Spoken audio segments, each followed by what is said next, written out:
Good morning students. मेरा जो channel है ITI इलेक्ट्रीशियन उदय सर है और आप लोगों को फिर पहले दिन से शुभकामनाएं।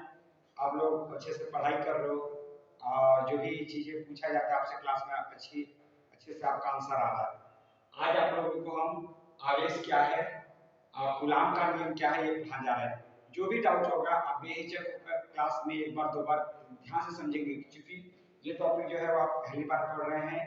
कोई भी डाउट होगा आप खड़े होकर के क्लासेस खत्म होंगे, कोई भी डाउट होगा आप उसको लिख लीजिएगा, आप हमसे पूछ सकते हैं। ठीक है, आज का जो पहला टॉपिक है वो है आवेश का नियम। इससे पहले एक छोटी सी रिक्वेस्ट, ITI इलेक्ट्रीशियन उदय सर चैनल को लाइक कर रहे हैं, आप लोग अच्छे से पढ़ रहे हैं, कमेंट नहीं आ रहा, इससे मैं क्रॉस क्वेश्चन पूछूंगा तो आपके लिए दिक्कत खड़ा होगा। तो आप क्रॉस क्वेश्चन पूछिए, उसमें से कुछ नहीं आ रहा तो यदि 20 लड़के 30 लड़के 40 लड़के 50 लड़के आप लोग हो, एक ही क्वेश्चन पूछोगे तो पूरा 4 टॉपिक 5 टॉपिक पढ़ा तो पूरा क्लियर हो जाएगा आपका एक एक चीज। ठीक है, ध्यान से देखिएगा। आज का जो पॉइंट्स है वो है आवेश। ध्यान से देखिएगा, क्या रहेगा? आवेश। आवेश को इंग्लिश में चार्ज बोलते हैं। क्या बोलते हैं? चार्ज। आवेश को इंग्लिश में चार्ज बोलते हैं। एक छोटा सा यहाँ पर एक मेरा प्रश्न उठेगा। प्रश्न ये पूछेगा, चार्ज पढ़ने से पहले मैंने आप लोगों को दो तीन दिन 4 दिन पहले आप लोगों को पढ़ाया था KCL और KVL का नियम। तो KCL का नियम आप लोग को याद है किस सिद्धांत पर आधारित है? KCL का नियम किस सिद्धांत पर आधारित है? तो KCL का पूरा नाम होता है किरचॉफ करंट लॉ, और वो चार्ज के नियम पर आधारित है, जिसको हिंदी में बोलते हैं आवेश संरक्षण के सिद्धांत पर। चार्ज का हिंदी क्या होता है? आवेश संरक्षण के सिद्धांत पर। उसी प्रकार से आपसे कोई पूछे कि केवीएल नियम किस पर आधारित है, तो केवीएल नियम ऊर्जा संरक्षण के सिद्धांत पर आधारित है। केवीएल किस पर आधारित है? ऊर्जा संरक्षण के सिद्धांत पर। चलिए, ये छोटा सा मैंने प्रश्न पूछा आप लोग से, सही जवाब है। ठीक है, आगे पॉइंट है आवेश। आवेश का इंग्लिश जो होता है वो होता है चार्ज। चार्ज क्या है? तो आप लोगों को एक छोटा सा बेसिक सा फार्मूला मैंने बताया था। एक होता है आपका Q बराबर H। Q बराबर क्या होता है? Q बराबर एक आपका H होता है और एक आपका होता है, उसको भी बता रहे हैं अभी ये तुरंत। Q बराबर आपको एक M होता है। दोनों आप लोग को याद रखना पड़ेगा। यहाँ पर क्या है? यहाँ पर जो आपका Q है, बड़े ध्यान से सुनिएगा, यहाँ पर जो Q है वो आपका Q हिंदी में आवेश बोला जाएगा, और I बोले तो यहाँ पर करंट यानी धारा। धारा का मात्रक क्या होता है बाबू? धारा का मात्रक क्या होता है? एम्पीयर। और ये T बाबू आपका टाइम है। टाइम का हिंदी जो होता है वो होता है आपका समय। इसकी छोटी सी यूनिट होती है जो होती है आपकी सेकंड। समय का इकाई क्या होता है? सेकंड। धारा की इकाई क्या होगी? एम्पीयर। और आवेश की इकाई आप लोगों को बता चुका था, कूलम। आवेश की एकदम बेसिक आपको अपना संभाल कर रखिए, आपको बहुत सारा चीज काम आने वाला है। आवेश का मात्रक आपने कूलम बोल दिया, धारा का मात्रक आपने एम्पीयर बोल दिया, टाइम का मात्रक आपने सेकंड बोल दिया। ओके, अब ये फार्मूला कब लगाओगे आप एग्जाम में? अभी आवेश का मैं परिभाषा बताऊंगा आपको, समझ लीजिए पहले क्वेश्चन। ये फार्मूला कब लगाओगे? जब आपसे सवाल में आवेश दिया रहे। हो सकता है करंट पूछ ले, तो करंट जब पूछेगा इस फार्मूला को हम इधर डिराइव करेंगे, इस फार्मूला के अंदर Q बराबर आपने सिंपल सा IT लिखा, लेकिन एग्जाम में Q दे दिया, समय दे दिया और करंट पूछ लिया। तो करंट पूछेगा तो I उधर रखेंगे, Q बटा क्या हो जाएगा? T। लेकिन ये फार्मूला परीक्षा में, एग्जाम में या आपसे वाइवा पूछा जा रहा है तब काम आएगा जब आपसे उस प्रश्न में आवेश बोला गया हो, विद्युत धारा बोली गई हो और समय बोला गया। ये 3 वर्ड बोला जाएगा और उसमें से 3 वर्ड में से कोई 2 राशियां दी होंगी, तो तीसरी राशि आप आसानी से निकाल सकते हैं। तीसरी राशि आप आसानी से निकाल सकते हैं। आवेश दिया रहे, करंट धारा दिया रहे और टाइम दिया रहे, इससे इस 3 राशि में से कोई 2 राशि परीक्षा में दी होगी, तीसरा गुणा करके भाग करके आप निकाल सकते हैं। क्लियर हो गया? एक आपका फार्मूला हो गया बाबू Q बराबर ME। Q बराबर ME। यहाँ पर भी Q क्या है? आवेश है। Q क्या है? आवेश है। या और यहाँ पर E बोले तो यहाँ पर इलेक्ट्रॉन है। E क्या है आपका? E आपकी इलेक्ट्रॉन की संख्या है। E क्या है? आपकी इलेक्ट्रॉन की संख्या है। और ये आपका नंबर है। ये बोले तो नंबर है, ये आपकी E बोले तो इलेक्ट्रॉन की संख्या, इलेक्ट्रॉन की संख्या। वैसे आपको दोनों फॉर्मूला यूज आता है। जो जैसे इस पर मैं एक सवाल अभी लिखवा दे रहा हूँ, एक छोटा सा प्रश्न लिख लीजिए ताकि ये दोनों डाउट क्लियर हो जाए। पहले इस पर आप एक प्रश्न लिख लीजिए।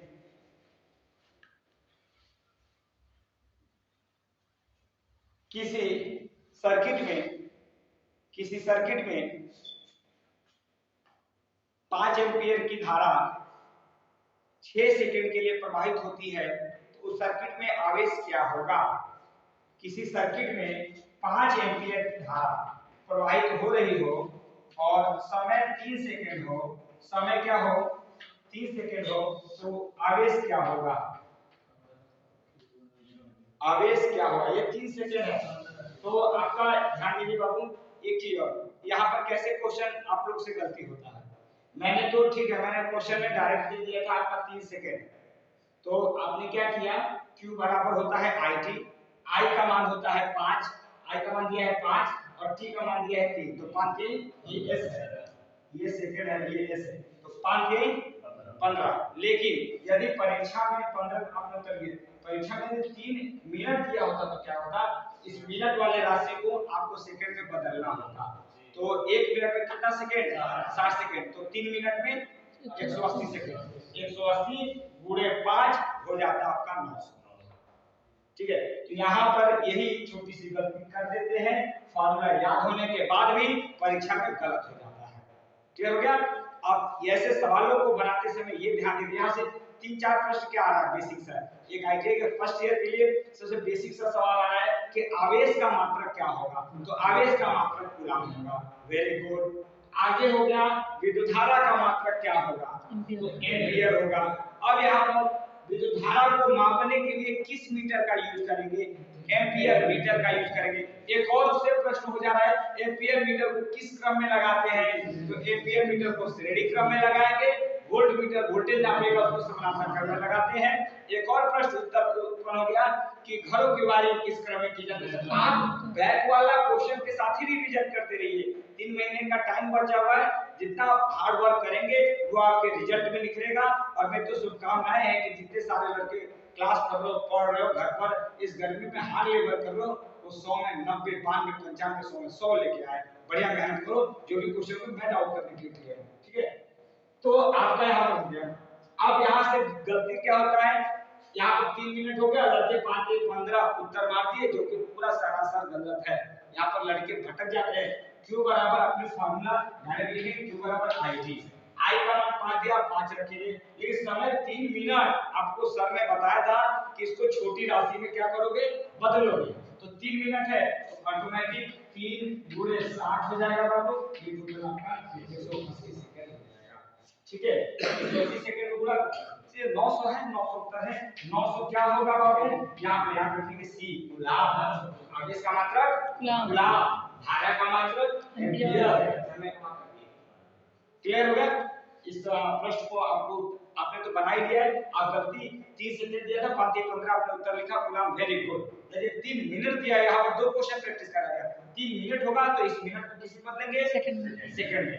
1 मिनट में 60 सेकंड, तो 3 मिनट में 36 18 180 सेकंड होगा। 180 सेकंड में आप 5 एम्पियर से गुणा कर दोगे तो 18 5 90, एक जीरो आपका और बढ़ जाएगा, टोटल आपका 900 यानी 900 होगा। 900 कूलम। यानी कोई एक सर्किट है, समझ लीजिए एक रूम ही है, इसको बोलचाल की भाषा में समझिए, एक सर्किट है। आप यहाँ से सप्लाई ऑन कर दिया, उस सप्लाई में आपकी 5 एम्पीयर की धारा गई, लेकिन लाइट उस समय केवल 6 सेकंड या 5 सेकंड या 3 सेकंड ही रहा, तो हम पूछेंगे कि कितना आवेश उत्पन्न हुआ, तो आप बताएंगे 900 गुना का आवेश उत्पन्न हुआ। और आवेश जो होते हैं वो 2 प्रकार के होते हैं, एक आपका धनात्मक आवेश होता है, एक आपका ऋणात्मक आवेश होता है। क्लियर हो गया कुछ टॉपिक? अब इस वाले फॉर्मूले पर मैं आपको प्रश्न बता दे रहा हूं। एक प्रश्न लिखिए जल्दी से। 6 कूलम में इलेक्ट्रॉन की संख्या कितनी होगी? 6 कूलम में इलेक्ट्रॉन की संख्या कितनी होगी? 6 कूलम में 6 कूलम आवेश में, 6 कूलम आवेश में कुल इलेक्ट्रॉन की संख्या, कुल इलेक्ट्रॉन की संख्या।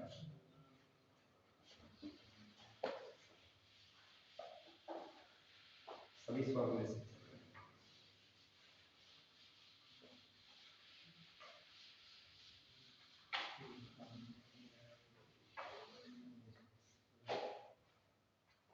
देखिए, आपको मैंने सवाल दिया Q बराबर क्या दिया बाबू, Le। Very good, Me। Electron तो नेगेटिव है, देखो यहाँ पर ध्यान रखना, इलेक्ट्रॉन का पूछेगा, इलेक्ट्रॉन का आवेश क्या होता है, ऋणात्मक। प्रोटॉन का आवेश धनात्मक। यहाँ पर भी 3 प्रश्न किया। और न्यूट्रॉन का न प्लस होगा न माइनस होगा, ये आवेश हीन होता है। या क्या होता है, आवेश हीन। क्लियर है ना, इस पर ही वर्क करना है, पूरा लड़को समझना है। इलेक्ट्रॉन कौन सा आवेश होगा बाबू, ऋणात्मक। गलती मत कीजिएगा, यहाँ पर 2 और चीजें तैयार कर लीजिएगा, मैं कल पूछूंगा। यहाँ पर आवेश कितना होगा और भार कितना होगा, ये दोनों चीज, तीनों राशियों का याद कर लीजिएगा, इसका भी इसका भी। और इसका 1.6 × 10 के पावर -19 कूलम यहाँ पर धनात्मक हो जाता है, इस पर कुछ नहीं होता। ये मतलब तीनों चीज क्लियर कर लीजिएगा।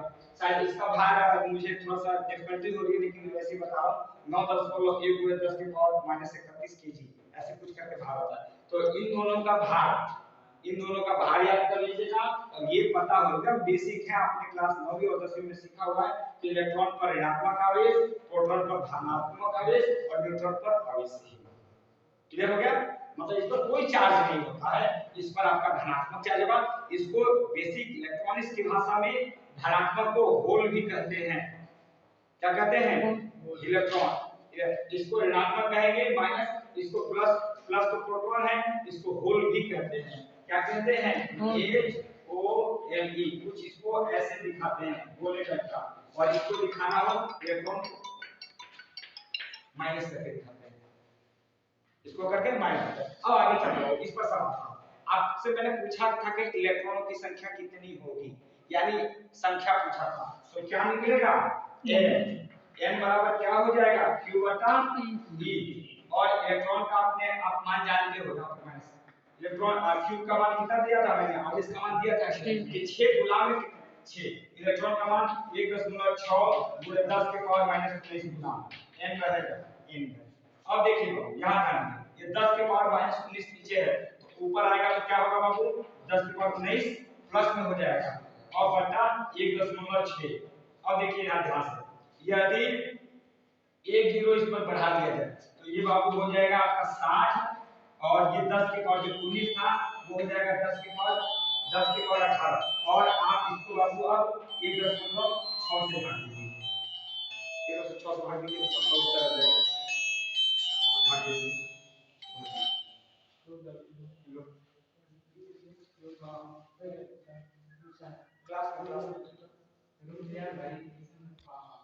यहाँ पर भी आप कर सकते हैं, कोई गलती मत कीजिए, यहाँ पर 10 के पावर 19 ही रहनी चाहिए, ठीक है। देखिए 1.6 से इसको हम यदि हटाएंगे तो यहाँ पर 0 हो जाएगा। अब यहाँ पर 16 हो गया, तो 16 × 32, 16 तिया 48, 3 हो गया, यहाँ 12 बचेगा, तो 10.120, 16 6 के 96, 16 7 112, 3.7 गुणे 10 के पावर 3.7 समथिंग होगा, लेकिन अप्रोक्सीमेट इतना आपका संख्या, कितने, यानी 6 गुलाम में आपके इलेक्ट्रॉनों की संख्या 3.7 × 10 के पावर -19 होगी। ये दो तरह में, एक तरह का सवाल कंफर्म है, या तो Q बराबर IT पर पूछ ले, या Q बराबर NE पर पूछ ले, अपने तैयार तो कभी नहीं तैयार। दो चीज याद रखिएगा, आपको इसमें क्या बाबू, आवेश दिया रहेगा, आवेश का मतलब क्या होता है, गुलाम। इलेक्ट्रॉनों की संख्या पूछा था कितने होंगे, इलेक्ट्रॉन का मान याद ही है, एक। तो देखिए Q बराबर आपने क्या लिखा फॉर्मूला, Ne। संख्या तो पूछा था, n तो नंबर है ना, संख्या, n रख दिया हमने, n रख दिया। अब Q है, E नीचे आ जाएगा, Q का मान फिर Q का मान 6 आएगा, इस बार गलती नहीं होना चाहिए, बगल में भी बता रहा हूं, 6 हो जाएगा, और E का मान 1.6 × 10 के पावर -19, 6 में 1.6 से आपने भाग करने के बजाय इस दशमलव को आपने जैसे ही हटाया तो 6 पर 1 0 क्या हुआ, घट गया। तो 60 हो गया, नीचे 16 हो गया, 16 किया 48, ये तो है 60, तो 12 बचा, दशमलव लगाएंगे तो 120 हो जाएगा। तो 16 में 7 से जब पूरा कीजिएगा तो 112, अब 8 बचेगा तो 16 बचेगा। ये प्रैक्टिस करता है, आप पहुंच गए लक्ष्य तक। ये कंफर्म उत्तर है कि 6 गुलाम में पूरे जो संख्या होगी वो आपकी 3.75 गुणे 10 की पावर -19 संख्या। क्लियर हो गया आपका? दो डाउट आपको क्लियर हो गया, इसको अब हम मिटा रहे हैं। कहीं दिक्कत है, डाउट है? दो फार्मूले Q बराबर IT और Q बराबर NE, ये कब लगेगा भैया?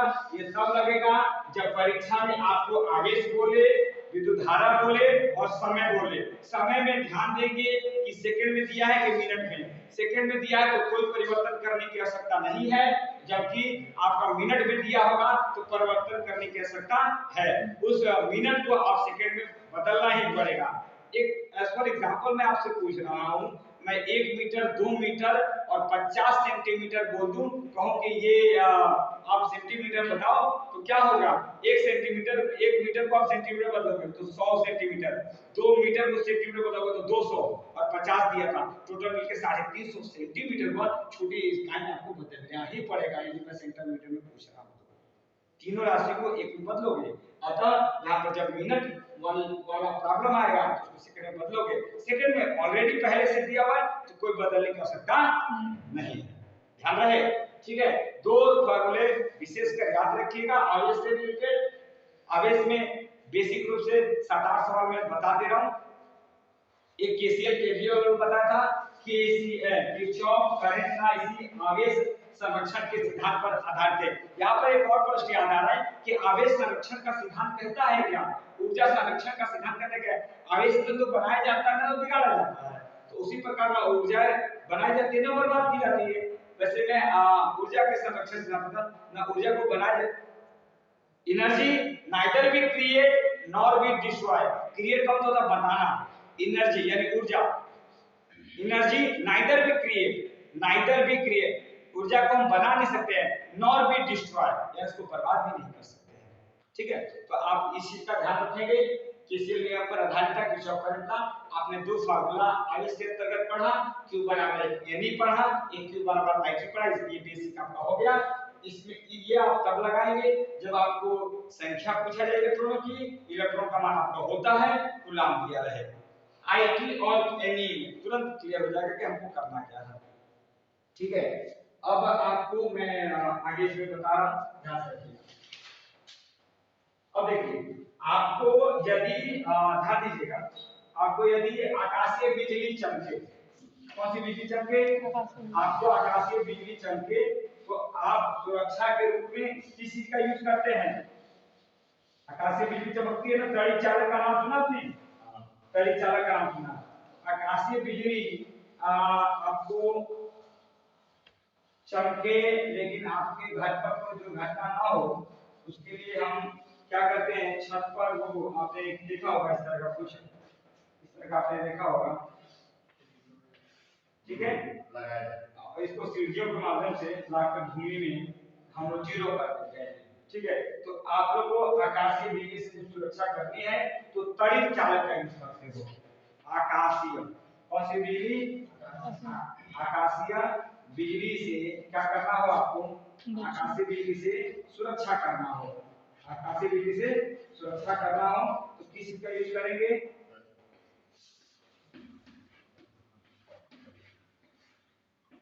तड़ित चालक। ठीक है, अब ये तड़ित चालक क्या होता है?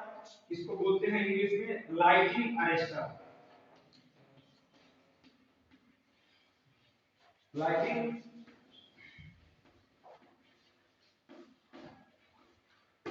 अरेस्टर। अब ये लाइटिंग अरेस्टर होता क्या है? ये आपके तांबे से निर्मित होता है। किसी से यहाँ पर प्रश्न पूछे जाइए, आकाशीय बिजली को सुरक्षा करने के लिए किसी का यूज? पहला तड़ित चालक का यूज। इसको इंग्लिश में लाइटिंग अरेस्टर। यह किस चीज से बना होता है? तो यह तांबे से निर्मित होता है। आपका इलेक्ट्रिशियन में रखा हुआ, अभी हम आपको चल के दिखा दे रहे हैं।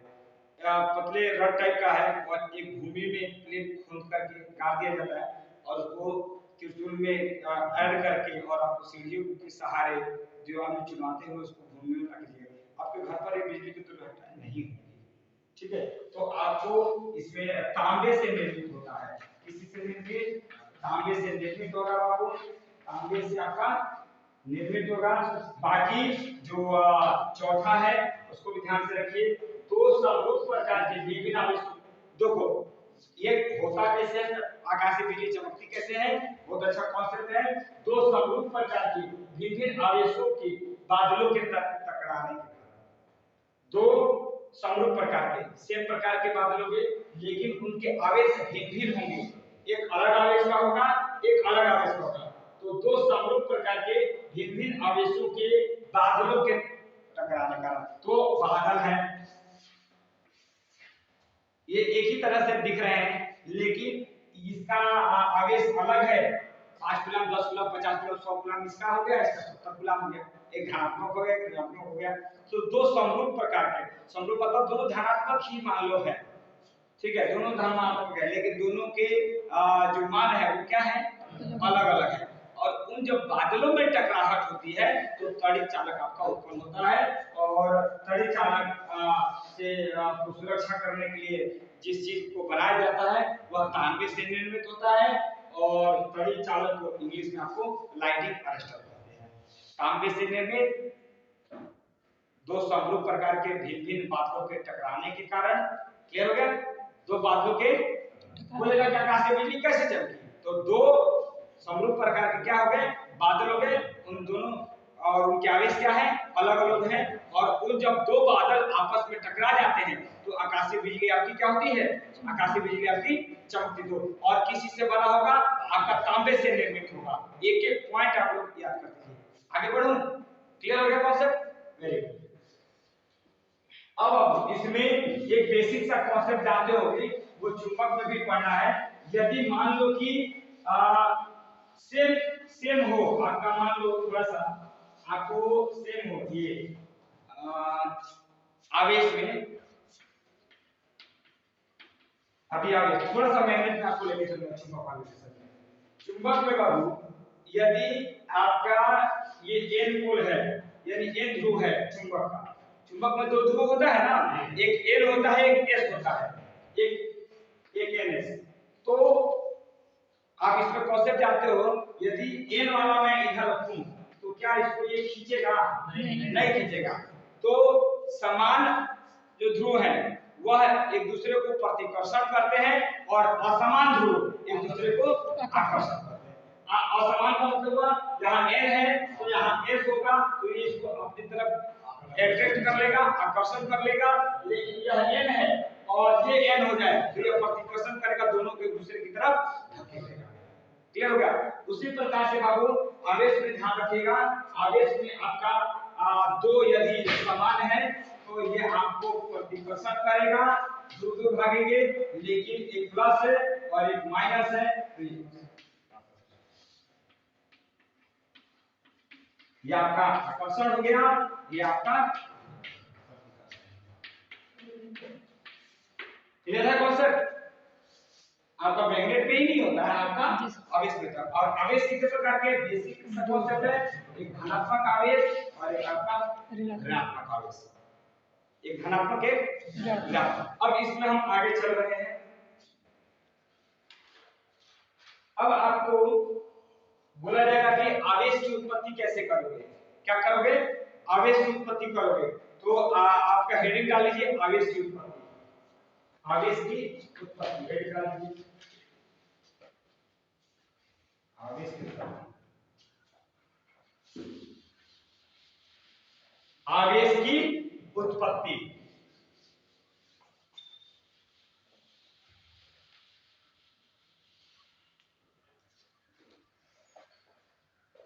देखो आवेश की उत्पत्ति होती है बाबू, पहला तो घर्षण द्वारा, किसके द्वारा, घर्षण द्वारा, दूसरा होता है चालन द्वारा, दूसरा किससे होगा, चालन द्वारा। जो तीसरा उत्पन्न होगा वो आपका प्रेरण द्वारा, तीन ही लिखिए प्रेरण द्वारा। अब प्रेरण द्वारा आपने बार बार इसको समझ लिया है। कॉइल में क्या होगा, कॉइल में आप क्या करोगे,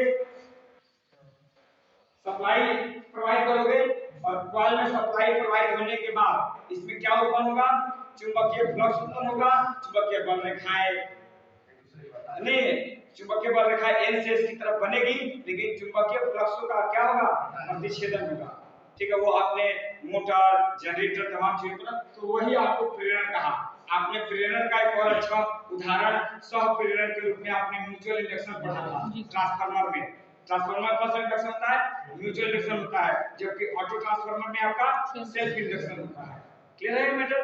तो ये आपका अब चालन और ये इसको मैं लिखवा देता हूं, प्लीज एक एक लाइन लिखिए। घर्षण, पहले आप घर्षण द्वारा में एक लाइन लिखिए।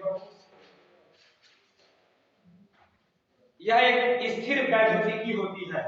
कौन सी वैद्युतिकी होती है? यह एक स्थिर वैद्युतिकी, यह एक स्थिर वैद्युतिकी होती है। यह एक स्थिर वैद्युतिकी होती है। सेकंड पॉइंट इसी में लिखिए बाबू, पहले वाले में ही सेकंड पॉइंट। यह एक स्थिर वैद्युतिकी होती है। सेकंड पॉइंट लिखिए, दो वस्तुओं को आपस में रगड़ने पर उत्पन्न होते हैं आवेश। दो वस्तुओं को आपस में रगड़ने पर आवेश उत्पन्न होते हैं। दो वस्तुओं को आपस में रगड़ने पर आवेश उत्पन्न होते हैं। क्लियर हो गया बाबू? तीसरा पॉइंट इसी में लिख लीजिए, बालों में कंघी करने पर, बालों में, ये भी अच्छा उदाहरण है, पूछा जाता है कि किसका है, तो आपको वहां पर टिक करना पड़ेगा कि घर्षण द्वारा। बालों में, ये आपने 9वीं क्लास में प्रैक्टिकल किया होगा, टीचर ने बताया होगा। बालों में कंघी करने पर कागज के टुकड़े, बालों में कंघी करने पर कागज के टुकड़े उस कंघी की तरफ आकर्षित होते हैं। ये आपने प्रैक्टिकल किया होगा, कंघी की तरफ आकर्षित हो। ये आपका देखो तीनों पॉइंट एक बार ध्यान दे दीजिए बाबू। पहले